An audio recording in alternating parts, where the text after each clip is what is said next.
Barely 10 days after Israeli soldiers bombed the Holy Family Catholic Church in Gaza, Benjamin Netanyahu, the State of Israel Prime Minister, has said that Israel is now being portrayed as the enemy of Christians, stating that Israel has a thriving Christian community, the only thriving Christian community in the broad radius of the Middle East, where Christians are not tolerated, they're cherished, adding, "You can light Christmas trees in Nazareth.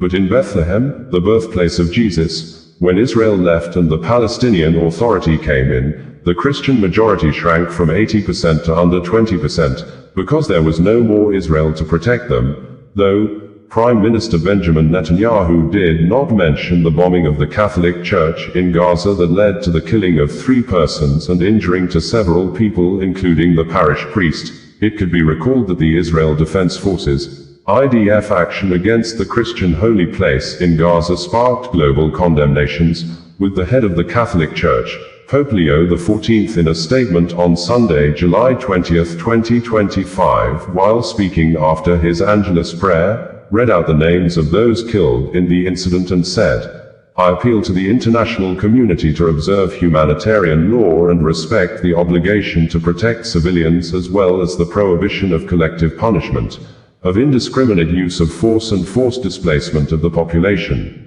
During a church event on Sunday, Prime Minister Benjamin Netanyahu, while speaking at the Daystars Together as One event in Jerusalem with Pastor Paula White, leader of the White House Faith Office, said, "Iran is now being projected as the friend of the Americans."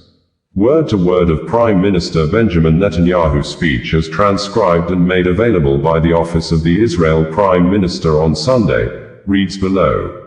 Thank you Joni, thank you Daystar, thank you Paula, thank you ambassadors and the many friends of Israel in the Christian world.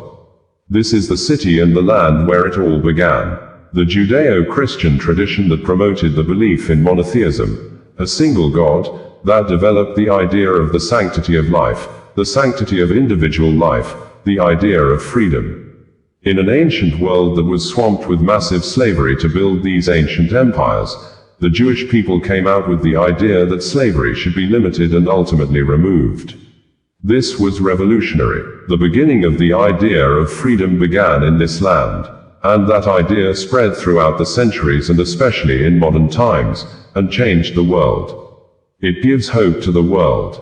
It gives meaning to our lives. It gives a bond between the world's greatest democracy, the United States of America, and the world's vibrant democracy here in Israel. And that's a partnership that is bonded in faith.